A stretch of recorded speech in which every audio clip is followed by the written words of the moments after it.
তা আবু বকর রাদিয়াল্লাহু তাআলা আনহু যখন খলিফার মসনদে আবু বকর রাদিয়াল্লাহু তাআলা আনহু তার অফিসের একটা লিস্ট ঝোলানো ছিল যে এলাকার মধ্যে যারা বৃদ্ধ হয়ে গেছে, অসহায় হয়ে গিয়েছে, যারা অচল হয়ে গিয়েছে, যে যারা নিজেদের কাজ নিজেরা করতে পারে না, এমন একটা লিস্ট টানানো ছিল, এমন একটা লিস্ট টানানো ছিল যে যার ইচ্ছা হবে নিজের ইচ্ছায় এমন ব্যক্তিদের সাহায্য করে দিবে সওয়াবের নিয়তে, যে আমি অমুক বান্দার আজকে সাহায্য করব, অমুক অসহায় ব্যক্তিরা সাহায্য করব, অমুক বৃদ্ধর আজকে আমি সাহায্য করব। এমন একটা লিস্ট ছিল। এই লিস্ট অনুযায়ী সাহাবারা তাদের নাম লিখে লিখে তাদের বাড়িতে গিয়ে কাজ করে আসতো। 49 জনের একটা লিস্ট ছিল। 50 নম্বরে একটা লিস্টই ফাঁকা ছিল, শুধু একটা নামই ফাঁকা ছিল যেখানে কেউ নাম লেখাই নাই। ওমর রাদিয়াল্লাহু তাআলা চিন্তা করলেন যে আমি আজ লিস্ট দেখে দেখে যে লিস্টটা ফাঁকা পড়বে, যে লিস্ট দেখে দেখে কেউ কাজে যায় নাই, এমন একটা লিস্ট দেখে আমি কাজে যাব। যেই মানুষের বাড়িতে কেউ কাজে যায় নাই, এমন একটা লিস্ট দেখতে দেখতে 50 নম্বরে দেখে এমন একজন বৃদ্ধা মহিলা যার নামের নিচে, যার নামের পাশে কোনো নাম লেখা নাই, কোনো সাহাবীর নাম লেখা নাই। মনে করলেন মনে হয় এই তো সুযোগ এসেছে নেকি অর্জন করার, সওয়াব অর্জন করার মনে হয় সুযোগ এটা। ওমর রাদিয়াল্লাহু তাআলা আনহু চলে গেলেন ওই বৃদ্ধার বাড়িতে, ফজরের নামাজ শেষ করে চলে গেলেন। ফজরের নামাজ শেষ করে গিয়ে বলে, মা আপনার দরজা খুলুন, আপনার বাড়ির যেই কাজগুলো রয়েছে এই কাজগুলো আমাকে বুঝিয়ে দেন, আমি আপনার বাড়ির সমস্ত কাজ করে দিয়ে যাব।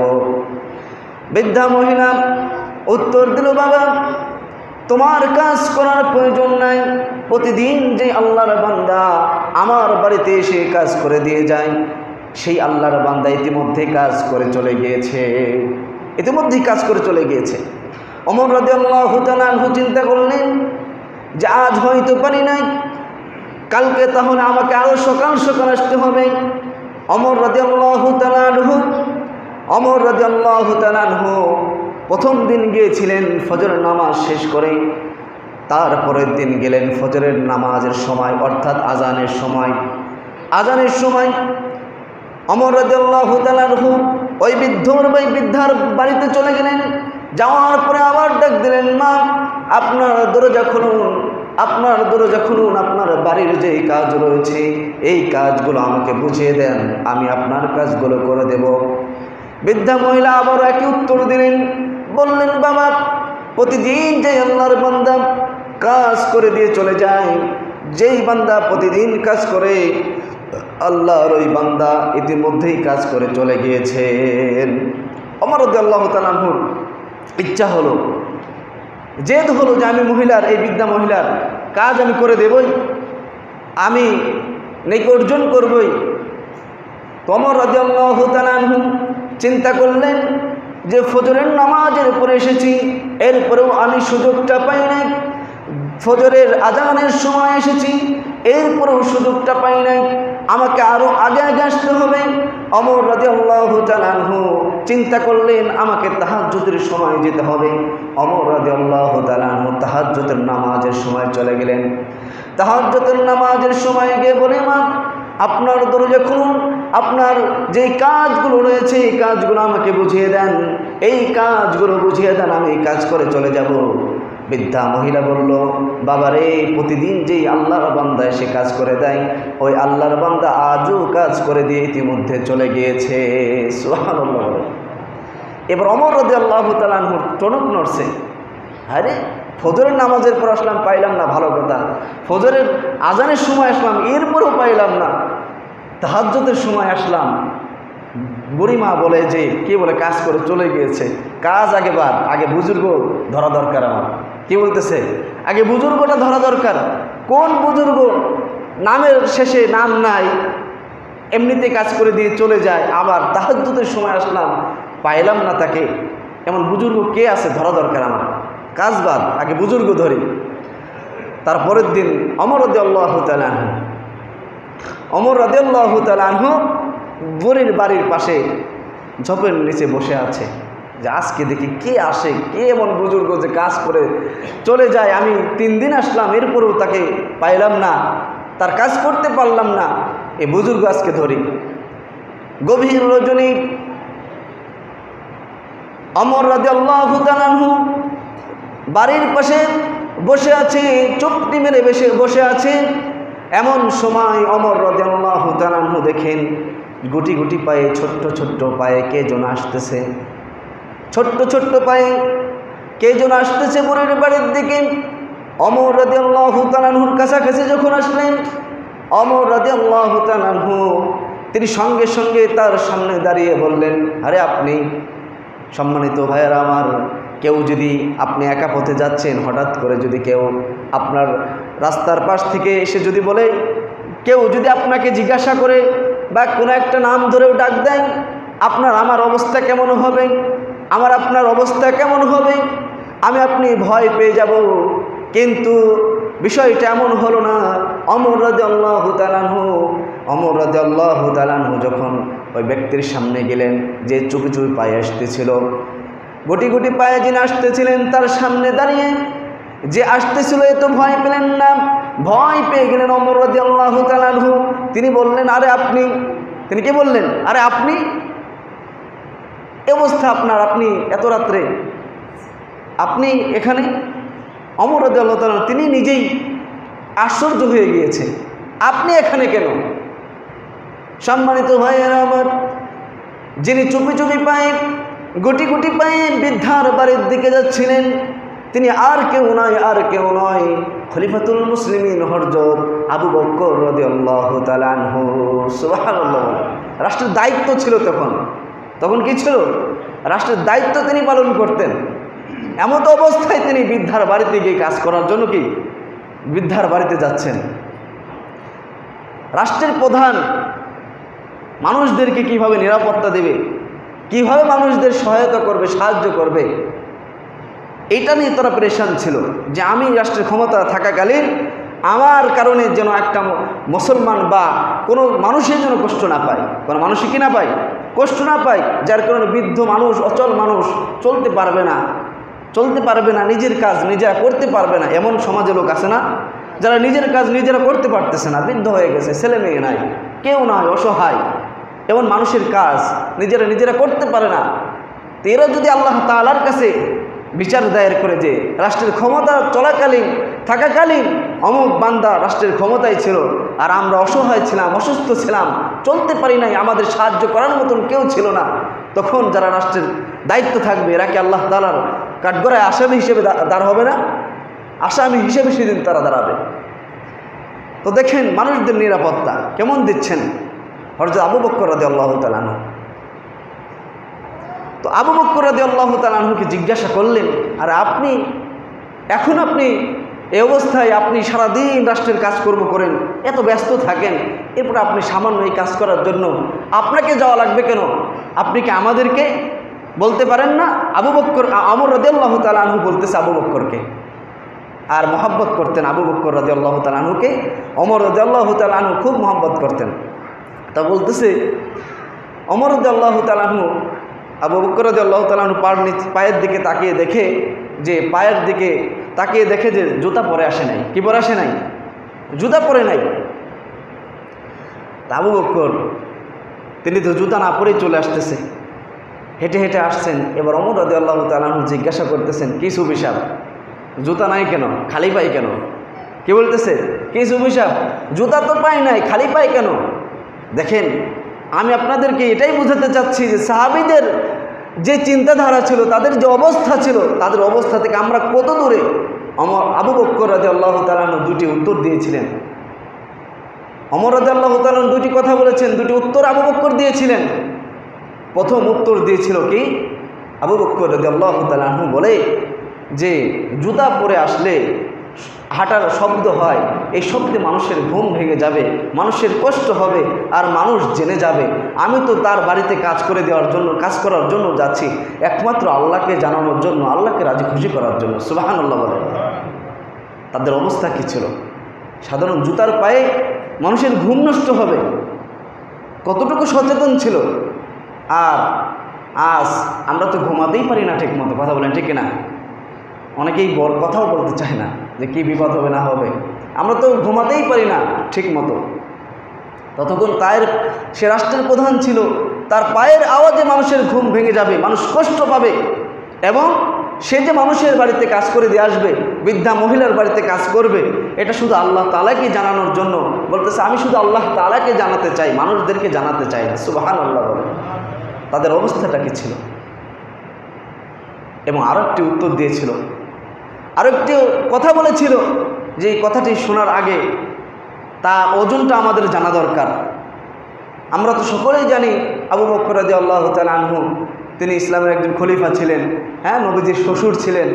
আরও বিভিন্ন গল্প কাহিনী আমরা জানি, আরও কিছু আমরা আজকে জানি যে সে যে কথা বলেছিল, এই কথাটা তার যে কথাটা, এই কথাটার ওজন কত। তার কথার ওজন জানার জন্য তার ওজন আগে আমাকে জানতে হবে, আমাকে আপনাকে তার ওজন আগে জানতে হবে। কারণ রাস্তা দিয়ে এক পাগল যাচ্ছে, বলবে আপনাকে, ভাই কালকে আমার বাড়িতে এসো, তোমাকে খুশি করে দেব, আপনি কি হাসবেন না? বা একজন ভিক্ষুক বলতেছে আপনি আসেন আমার বাড়িতে, আপনাকে খুশি করে দেবো কালকে, আপনি তো তার কথা শুনে হাসবেন, যারে বেটা ভিক্ষুক মানুষ নিজে পায় না, আমার আবার খুশি করবে, তাই না? ঠিক একই কথা যদি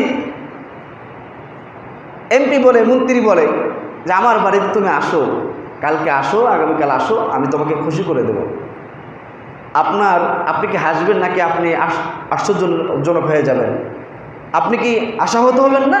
আপনি আশাই থাকবেন যে হাই রে, এমপি আমাকে বলেছে কালকে তার বাড়িতে যেতে, না জানি কি দেবে আমাকে, তাই না? এমনই তো কথা একই, কিন্তু মানুষ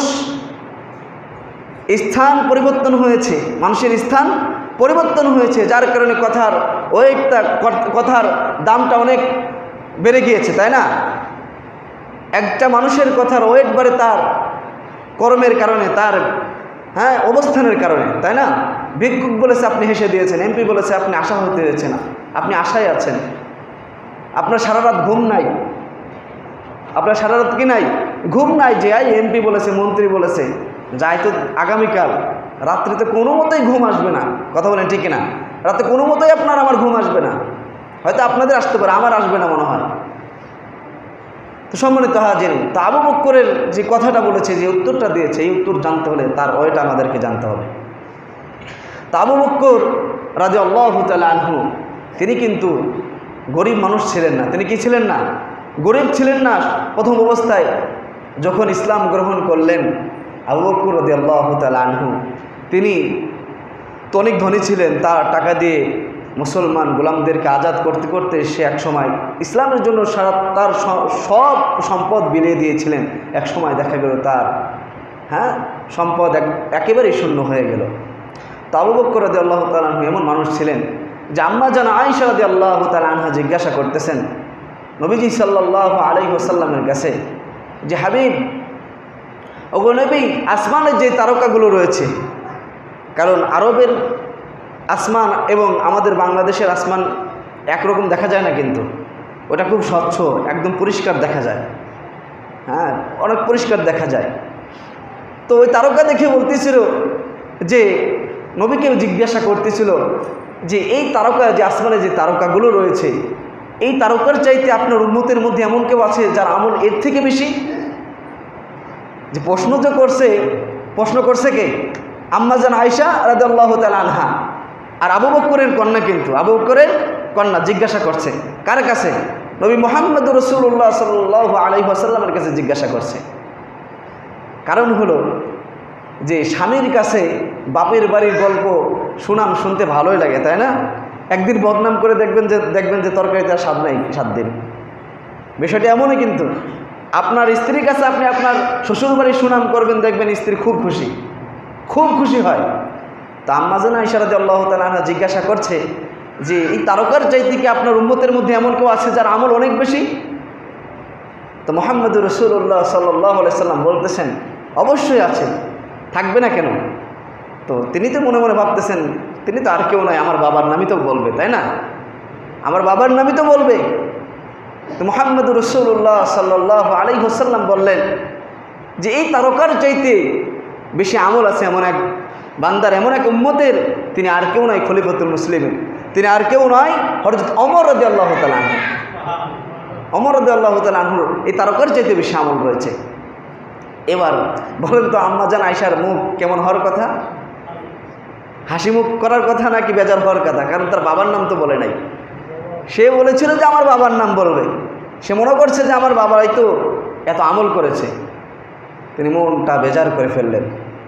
আর স্ত্রী বলেন বা স্বামী বলেন, এই যে বৈবাহিক অবস্থার পরে মানুষ একটা যে ভালোবাসা তৈরি হয়, হ্যাঁ, মন খারাপ করে থাকলে আপনি বুঝতে পারবেন যে কোন কারণে মন বেজার করে রয়েছে, বা তার মুখটা দেখলেই বোঝা যাবে যে মনটা বেজার করে আছে। তো মুহাম্মদুর রাসূলুল্লাহ সাল্লাল্লাহু আলাইহি ওয়াসাল্লাম তিনি বুঝতে পারলেন যে আয়েশা হয়তো মন বেজার করে ফেলেছে, তার বাবার নাম তো বলে নাই। তো মুহাম্মদুর রাসূলুল্লাহ সাল্লাল্লাহু আলাইহি ওয়াসাল্লাম বললেন, ও আয়েশা শোনো, তুমি তো ভেবেছিলে তোমার বাবার নাম বলবো। বলে যে হ্যাঁ, আমার বাবাই তো এত আমল, এই আকাশের তারকার চাইতে আমার বাবার আমল বেশি থাকবে, এটাই তো আমি জানি। আমি তো ভাবছি আমার বাবার নামই বলবেন, আপনি ওমরের নাম বললেন। বলে আয়েশা শোনো, আবু বকর এমন এক মানুষ যার তুলনা হয় না। গোটা পৃথিবীর উম্মতের আমল যদি এক পাল্লায় রাখা হয়, আর এক পাল্লায় যদি আবু বকরের আমল রাখা হয়, আবু বকরের আমলের পাল্লা ভারী হয়ে যাবে। সুবহানাল্লাহ বলে, আবু বকরের পাল্লা ভারী হয়ে যাবে। এমন মানুষ ছিলেন আবু বকর।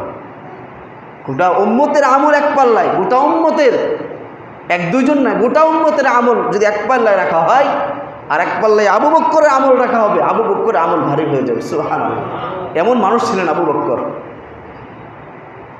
আরও কিছু শোনায় আবু বকর কেমন ছিলেন। আবু বকর রাদিয়াল্লাহু তাআলা আনহু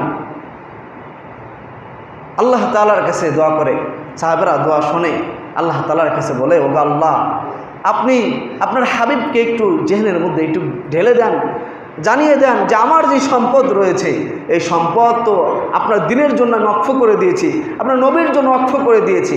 সেজন্য তার মন ইচ্ছা মতো আমার এই সম্পদ নিয়ে খরচ করে, নিজের মনে করে খরচ করে। কারণ হলো, দেখেন মহাব্বতের দাবি কি, নবীকে এত পরিমাণ মহাব্বত করত, বলে যে আপনার হাবিব যখন আমার কাছে চায় তখন আমার হাতটা উপরে চলে যায়, আপনার হাবিবের হাত নিচে চলে যায়, যার কারণে আমি খুব লজ্জাবোধ করি, আমার কাছে খুবই খারাপ লাগে। ওগো আল্লাহ, আপনার হাবিবকে একটু জানিয়ে দিবেন, একটু জেহনের মধ্যে দিয়ে দিবেন, যেন সে আমার সম্পদকে নিজের সম্পদ বলে মনে করে সে খরচ করে। সুবহানাল্লাহ বলে, যখন আমার কাছে চায় হাবিব, আমার হাতটা উপরে চলে যায়, আমার হাতটা উপরে চলে যায়, আপনার হাবিবের হাত নিচে চলে যায়, এটা আমি বরদাস্ত করতে পারি না, এটা আমার কাছে খুবই অপমানজনক, লজ্জাজনক।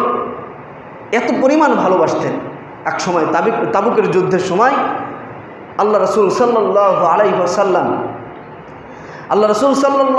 ওয়াসাল্লাম সকল সাহাবীদেরকে বললেন, আমার সাহাবারা, তোমরা যুদ্ধে যেতে হবে, যার যা আছে বাড়ি থেকে নিয়ে আসো। এবার সকলেই যার সামর্থ্য অনুযায়ী নিয়ে আসতে লাগলো। ওমর রাদিয়াল্লাহু তাআলা সবসময় চেষ্টা করতেন যে কীভাবে আবু বকরকে হারানো যায়, আমলের দিক থেকে কীভাবে আবু বকরকে হারানো যায়, ওমর রাদিয়াল্লাহু তাআলা চিন্তা করতেছেন। তা আবু বকর রাদিয়াল্লাহু তাআলা চলে গেলেন বাসায়, ওমরও চলে গেলেন বাসায় তাবুকের যুদ্ধের সময়। এবার ওমর রাদিয়াল্লাহু তাআলা আনহু তিনি তার বাসায় যে সম্পদ ছিল, হ্যাঁ, 2 ভাগ করে 1 ভাগ নিয়ে আসছে, আর 1 ভাগ বাসায় রেখে আসছে। এবার মুহাম্মদুর রাসূলুল্লাহ সাল্লাল্লাহু আলাইহি ওয়াসাল্লামের কাছে যখন দেবেন, তো মুহাম্মদুর রাসূলুল্লাহ সাল্লাল্লাহু আলাইহি ওয়াসাল্লাম জিজ্ঞাসা করতেছেন, এই কথাটা ভালো করে মনে রাখবেন। জিজ্ঞাসা করতেছেন যে ওমর, কি নিয়ে আসছো, কি নিয়ে এসেছো তুমি? ওমর রাদিয়াল্লাহু তাআলা আনহু বলেন, ও হাবিব, আমার যে সম্পদ ছিল 1 ভাগ রেখে এসেছি, 1 ভাগ আপনার কাছে নিয়ে আসছি। এরপরে আবু বকর অপেক্ষায় আছে, হ্যাঁ, ওমর রাদিয়াল্লাহু তাআলা অপেক্ষায় আছে, মুহাম্মদুর রাসূলুল্লাহ সাল্লাল্লাহু আলাইহি ওয়াসাল্লাম অপেক্ষায় আছে। আবু বকর আসে না কেন? দেখি আবু বকর রাদিয়াল্লাহু তাআলা আনহু সালার চট গায়ে দিয়ে, বোতাম তো ছিল না, খেজুরের কাঁটা দিয়ে সালার চট গায়ে দিয়ে তিনি আসতেছেন। হাতে সামান্য কিছু একটা থলে দেখা যাচ্ছে, একটা পোটলা দেখা যাচ্ছে।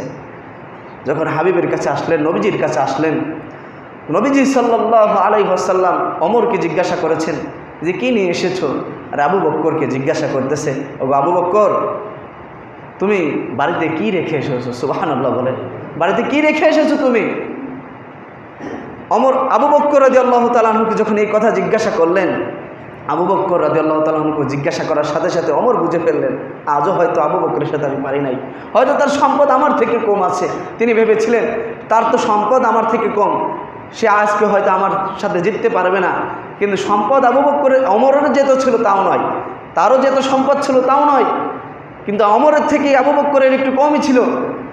তা আবু বকর রাদিয়াল্লাহু তাআলা আনহু বলতেছে, ওগো হাবিব, আমি আমার যে বেড়া ছিল ওই বেড়া ঝেড়ে ঝেড়ে ঝেড়ে ঝেড়ে এমন কোনো সম্পদ নাই যে আমি সেটা আনি নাই, এবং বেড়া সর্বশেষ আমি আমার বেড়াতে আমি ঝেড়ে ঝেড়ে দেখেছি একটা সুই পর্যন্ত পাওয়া যায় কিনা, আমার মুজাহিদ কোনো এক মুজাহিদ ভাইয়ের হয়তো কাজে লেগে যেতে পারে, একটা সুইও যদি ছিল আমি সেটাও নিয়ে আসছি। আমি আমার বাড়িতে আপনি এবং আপনার আল্লাহকে রেখে এসেছি, সুবহানাল্লাহ বলেন। আমি আমার বাড়িতেই আল্লাহ এবং আল্লাহর নবীকে রেখে এসেছি, এছাড়া আমি আর কোনো কিছু রেখে আসি নাই, সব কিছু আমি নিয়ে এসেছি। আবু বকর ছিল এমন, তার একটা সময় এমন অবস্থা হয়ে গিয়েছিল, ক্ষুধার যন্ত্রণায় নবীজির কামরার পাশে ঘোরাঘুরি করতেছে, নবীজির পাশে ঘোরাঘুরি করতেছে। চিন্তিত ওমর রাদিয়াল্লাহু তাআলা আনহু এসে বলে যে, ভাই এত পেরেশানি কেন তুমি? বলে, আজ কয়েকদিন যাবৎ আমি ক্ষুধার জ্বালায় খাইতে পারি না, কয়েকদিন যাবৎ আমার পেটে খানা যায় না, যার কারণে আমার আজ অনেক ক্ষুধা লেগেছে। নবীজির কামরার পাশে ঘোরাঘুরি করতেছে এই কারণে, যদি আমার নবীজি সাল্লাল্লাহু আলাইহি সাল্লামের কামরা থেকে, নবীজি সাল্লাল্লাহু আলাইহি সাল্লাম থেকে যদি কিছু পাই, এর জন্য ঘোরাঘুরি করতেছি। ওমর রাদিয়াল্লাহু তাআলা আনহু বলে যে, আমিও তো ক্ষুধার যন্ত্রণায় নবীজির কাছে চলে এসেছি, দেখি নবীজির কাছ থেকে কিছু পাই কিনা। নবীজির তাদের এই কথা শুনলেন, নবীজি সাল্লাল্লাহু আলাইহি ওয়াসাল্লাম বাইরে আসলেন। বাইরে আসার পরে বলতেছে, তোমরা ক্ষুধার যন্ত্রণায় আমার কামরার সামনে এসেছো, আমার বাসায় এমন কিছু নাই যে তোমাদেরকে দেব। আজ কয়েকদিন যাবত আমি নিজেও খানা খাই না, সুবহানাল্লাহ বলেন, কয়েকদিন যাবত আমি নিজেও খানা খাই না। যে আবু বকরের সম্পদের অভাব ছিল না, যে আবু বকরের অনেক সম্পদ ছিল, সে আবু বকর ইসলামের জন্য দ্বীনের জন্য দান করতে করতে, নবীর জন্য দান করতে করতে নিঃস্ব হয়ে গিয়েছিল, খাবার পেত না। এই আবু বকর ছিল এমন আবু বকর। সে আবু বকর, যে আবু বকরের ব্যাপারে আল্লাহ রাব্বুল আলামিন বলেছেন যে আবু বকর রাদিয়াল্লাহু তাআলা আনহুর প্রতি আল্লাহ তাআলা খুশি, যখন নবীজির দরবারে যে সম্পদগুলো নিয়ে আসলো ছালার চটগা দিয়ে, জিব্রাইল আলাইহিস সালাতু ওয়াস সালাম এসে বলে, হাবিবকে বলে, ওগো হাবিব, আল্লাহ তাআলা আমাকে পাঠিয়েছেন এবং আবু বকরকে সালাম জানিয়েছেন আল্লাহ তাআলা। আল্লাহ তাআলা বলেছেন, আবু বকরের প্রতি আমি খুশি, আবু বকরকে আমার প্রতি খুশি কিনা একটু যা জিজ্ঞাসা করে আসো, সুবহানাল্লাহ বলে। আবু বকরের প্রতি আল্লাহ তাআলা খুশি। আল্লাহ তাআলা জিব্রাইলকে বলে পাঠিয়েছেন যে আবু বকরের কাছে জিজ্ঞাসা করে আসো যে আল্লাহ তাআলা তোমার প্রতি খুশি, তোমার প্রতি রাজি, তুমি কি আল্লাহর প্রতি খুশি আছো কিনা, সুবহানাল্লাহ বলে। এমন আবু বকর। তো কোথায় ছিলাম, যে আবু বকর রাদিয়াল্লাহু তাআলা আনহুর অবস্থা এরকম, তিনি এরকম মাপের ছিলেন, তিনার উত্তর কি দিয়েছিলেন। ওমর রাদিয়াল্লাহু তাআলা আনহু জিজ্ঞাসা করেন, আপনি সারাদিন রাষ্ট্রের কাজ নিয়ে ব্যস্ত থাকেন, আপনার এই সামান্য কাজ না করলেও তো চলতো। আবু বকর রাদিয়াল্লাহু তাআলা আনহু কি উত্তর দিলেন? আবু বকর রাদিয়াল্লাহু তাআলা আনহু উত্তর দিলেন, আবু বকর রাদিয়াল্লাহু তাআলা আনহু বললেন, ওগো ভাই ওমর, আমি কি আখিরাতের জন্য সম্পদ অর্জন করব না? সুবহানাল্লাহ। আমি কি আখিরাতের জন্য সম্পদ কামাই করব না? আখিরাতের সামানাকে আমি জোগাড় করব না? আবু বকর বলতেছিল, যার ব্যাপারে আল্লাহ খুশি, আল্লাহ সালাম জানিয়েছেন, আল্লাহ বলেছেন যে আমি আবু বকরের প্রতি খুশি আছি। আবু বকরের প্রতি খুশি, আবু বকর কি আমার প্রতি খুশি কিনা? সে আবু বকর বলে, আমি কি আখিরাতের জন্য সামানা জোগাড় করব না? সম্মানিত ভাইয়েরা আমার, আজ আমাদের অবস্থা কোথায়? তাদের প্রতি আল্লাহ খুশি, তাদের জান্নাতের সার্টিফিকেট আল্লাহ তাআলা দিয়ে দিয়েছিলেন। তাদের এত পেরেশানি ছিল, তারা আমল করতেন, তারা অনেক আমল করতেন, ভাবতেন কিছুই করি নাই। যাদের প্রতি আল্লাহ খুশি, যাদের সার্টিফিকেট আল্লাহ তাআলা জান্নাতের সার্টিফিকেট দুনিয়া থেকেই যারা আল্লাহ তাআলা দিয়ে দিয়েছিলেন, এরপরেও তারা এত পেরেশানি থাকতেন, এরপরেও চিন্তিত থাকতেন যে আখিরাতে আমার কি হবে, আখিরাতে আমার কি হবে, আখিরাতে আমার কি হবে। তারা পেরেশান থাকতেন। আজ আমার আপনার অবস্থা কোথায়? সপ্তাহে একদিন আসি, মনে করি যে অনেক কিছু করে ফেলেছি, অনেক আমল করে ফেলেছি। হ্যাঁ, সারা বছর একদিন কোরআন শরীফ পড়ি কি পড়ি না জানি না, এরপরে মনে করি অনেক কিছু করে ফেলেছি। নামাজের সূরাগুলো সঠিক জানি কি জানি না, এরপরে ভাবি অনেক কিছু আমি পেরে গিয়েছি, অনেক কিছু করে ফেলেছি। তাদের অবস্থা কোথায় আর আজ আমাদের অবস্থা কোথায়? প্রথমেই বলেছি সাহাবীদের অবস্থা থেকে দুনিয়াতে আমাদের অবস্থা যত দূরে হবে, আখিরাতে তাদের অবস্থান থেকে আমাদের অবস্থান তত দূরে হবে। খাতা কলমে লিখে রাখেন, এটাই বাস্তব। আপনি অনেক কিছু মনে করেন ও করতে পারেন, অনেক কিছু মনে করতে পারেন আপনি আপনার নিজেকে, কিন্তু তাদের যে অবস্থান ছিল তারা নিজেকে কি মনে করত একটিবার চিন্তা করে দেখেন, একটিবার চিন্তা করে দেখেন আল্লাহ তাদের অবস্থান কেমন ছিল। তারা এমন এমন অবস্থানে ছিলেন আল্লাহ তাআলা খুশি, তারপরে নিজেদেরকে একদম নিচু মনে করতেন। তারা ভাবতেন আমি যদি খাঁটি না মুসলমান না হয়ে কবরে যাই আমার অবস্থাটা কী হবে, আমার আখিরাতটা কী হবে, না জানি আখিরাত বরবাদ হয়ে যায় কিনা। আর আল্লাহ রাব্বুল আলামিন এটাই বলেছেন, ইয়া আইয়ুহাল্লাযীনা আমানুত্তাকুল্লাহ হাক্কা তুকাতিহি ওয়া লা তামুতুন্না ইল্লা ওয়া আনতুম মুসলিমুন। আল্লাহ তাআলা বলেন যে খাঁটি মুসলমান হয়ে কিন্তু মৃত্যুবরণ করো না, কারণ মৃত্যুবরণ করলে তোমার কবরটা ভয়ঙ্কর কবর হয়ে যাবে। কবরটা কারোর জন্য রাওজাতুম মিন রিয়াজিল জান্নাহ আও হুফরাতুম মিন হুফারিন নার, কারোর জন্য জান্নাতের বাগান হবে, কারোর জন্য জাহান্নামের বাগান হবে। যে খাঁটি মুসলমান খাঁটি ইমানদার না হয়ে আপনি কবরে যান, সেদিন আফসোস করতে থাকবেন আর কান্না করতে থাকবেন আর বলতে থাকবেন, আমল নামা যখন দেখবেন হিসাব নিকাশ যখন শুরু হয়ে যাবে, মা লিহাযাল কিতাব লা ইউগাদিরু সগীরাতান ওয়ালা কাবীরাতান ইল্লা আহসাহা, আপনি তখন কান্না করবেন আর বলবেন এটা কেমন আমল নামা, একটি ছোট্ট গুনাহও ছোটে নাই, একটি বড় গুনাহও ছোটে নাই, এটা কেমন আমল নামা, এটা কেমন আমল নামা, একটি ছোট্ট গুনাহ আমার ছোটে নাই, বড় গুনাহও ছোটে নাই। আল্লাহ তাআলা কোরআনের মধ্যে বলেন, ও আম্মা মান উতিয়া কিতাবাহু বিশিমালি, আপনাকে যখন বাম হাতে যখন আমল নামা দেওয়া হবে, বাম হাতে যখন আমল নামা দেওয়া হবে, হ্যাঁ, বাম হাতটা সোজাসুজি এভাবে দেওয়া হবে না, বাম হাত পিছন দিক থেকে নিয়ে কলিজা ছিদ্র করে সামনের দিকে আপনার আমল নামা দেওয়া হবে। আপনি তখন কান্না করতে থাকবেন, ফায়াকুলু ইয়া লাইতানি লাম উতা কিতাবিয়া, ফায়াকুলু ইয়া লাইতানি লাম উতা কিতাবিয়া, আপনি কান্না করতে থাকবেন, চিৎকার করতে থাকবেন, আপনি বলতে থাকবেন আমার আমল নামা যদি না দেওয়া হতো তাহলে কতই না ভালো হতো। ওলা মাদ্রি মা হিসাবি, আমি জানতেই পারতাম না আমার হিসাব কি হবে, আজ আমার কি হবে, আমার উপায়টা কি হবে। আপনার হিসাবের দিন আপনি এভাবে চিৎকার করতে থাকবেন, ওলা মাদ্রি মা হিসাবিয়া ইয়া লাইতাহা কানাতিল কাদি, আপনি বলবেন যে মৃত্যু যদি শেষ হয়ে যেত তাহলে কতই না ভালো হতো, আমার হিসাব হতো না, আমি জানতেই পারতাম না আমার হিসাব কি হবে। ইয়া লাইতাহা কানাতিল কাদিয়া মা আগনা আন্নি মালি, আপনি চিৎকার করতে থাকবেন, দুনিয়াতে কত সম্পদের মালিক ছিলাম, কত সম্পদ আমার ছিল, আজ আমার এই সম্পদ কোনো কাজেই আসতেছে না, কোনো কাজেই আসতেছে না। কত সম্পদের বাহাদুরি করি আমরা, হ্যাঁ, কত সম্পদের বাহাদুরি করি, কোনো কাজেই আসবে না আপনার ওই সম্পদ। যেই সম্পদ আপনি আপনার সন্তানের জন্য রেখে যাচ্ছেন, ওই সন্তান আপনার ওই সম্পদ সঠিক কাজে ব্যয় করবে কিনা এটাও তো আপনি জানেন না। আপনি সম্পদ রেখে যাচ্ছেন, অট্টালিকা রেখে যাচ্ছেন, যে সম্পদ আপনার সন্তান সঠিক কাজে ব্যয় করবে কিনা এটা আপনি জানেন না। ওই সম্পদ আপনার কোনো কাজে আসবে না, কোনো কাজেই আসবে না। তখন আপনি চিৎকার করে বলতে থাকবেন, মা আবনা আন্নি মালিয়া হালাকা আন্নি সুলতানিয়া, কোথায় আজ আমার ক্ষমতা, কত ক্ষমতার দাপটে কত কিছু করে ফেলেছি, মসজিদ ভেঙে ফেলেছি, খান করে ফেলেছি, সব কিছু দুনিয়ার সব কিছু করে ফেলেছি, দুনিয়ায় উল্টো ফেলেছি আমি, আজ আমার এই ক্ষমতা আজ আমার কোনো কাজে আসতেছে না। ক্ষমতা দিয়ে আমি সত্যকে মিথ্যায় পরিণত করেছি, কত আলেমদের উপর জুলুম করেছি, ক্ষমতা দিয়ে মিথ্যা মামলায় তাদেরকে ফাঁসিয়েছি, আজ আমার এই ক্ষমতা আমার আজ কোনো কাজে আসতেছে না, কোনো কাজেই আসতেছে না। সেদিন আপনি চিৎকার করে বলতে থাকবেন, হালাকা আন্নি সুলতানিয়া, কোথায় আজ আমার ক্ষমতা, কোথায় আজ আমার রাজত্ব। আল্লাহ তাআলা সেদিন আপনাকে বলবে, ফেরেশতাদেরকে বলবে, খুযুহু ফাগুল্লু, ধর এদেরকে ধর, সুম্মাল জাহিমা সল, এদেরকে শিকল বেরিয়ে পড়িয়ে দে, সুম্মা ফি সিলসিলাতিন যারউহা ৭০ যিরাআন ফাসলুকু, আপনাকে ৭০ গজ ৭০ হাত একটি শিকল পরিয়ে দেওয়া হবে। ইবনে আব্বাস রাদিয়াল্লাহু তাআলা আনহু থেকে বর্ণিত, তিনি বলেন শিকল এমনি এমনি গলায় পরিয়ে দেবে এমনটা নয়, নাকের দিক থেকে নিয়ে পায়খানা রাস্তা দিয়ে বের করে দেবে, বের করে এরপরে শিকলগুলো দলামুচড়া করে এরপর আপনাকে টানতে টানতে আপনাকে জাহান্নামে ফেলে দিয়ে আসবে, টানতে টানতে আপনাকে জাহান্নামে ফেলে দিয়ে আসবে। শুধুমাত্র ঈমানদার না হয়ে খাঁটি মুসলমান হয়ে যদি আমি আপনি মৃত্যুবরণ করি, যদি বেঈমান হালতে মৃত্যুবরণ করি, আমল না করে দুনিয়া থেকে বিদায় নিই, আপনি নামাজ নাই, কালাম নাই, কিচ্ছু নাই, সপ্তাহের পর সপ্তাহ আপনি নামাজ বাদ দিয়ে ঘোরেন, আপনাকে নামাজের কথা বলে আপনি নামাজ আসেন না, আপনি মনে করেন কি নাকি মৃত্যুর পরেই মনে হয় সব কিছু শেষ হয়ে যাবে, না, এমনটা নয়। মৃত্যুর পরেও একটা স্থায়ী জিন্দেগি রয়েছে, এটা তো ক্ষণস্থায়ী, মৃত্যুর পরেও স্থায়ী জিন্দেগি রয়েছে। সেই সময় আপনার বুঝে আসবে, সেই সময় হতাশ হবেন, কোনো কান্না করবেন, কোনো কাজে আসবে না সেদিন আপনি আল্লাহরে বলবেন আল্লাহ আমার দুনিয়াতে পাঠাও, কোনো কাজে আসবে না, কোনো কাজেই আসবে না।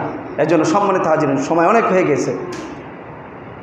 দুনিয়াতে বেঁচে থাকাকালীন, বেঁচে থাকা অবস্থায় নিজেকে পরিবর্তন করি। অনেকেই বলে যে হুজুর বড় বড় লেকচার তো আপনারা দেন, আমলের বলে আপনারা নেন।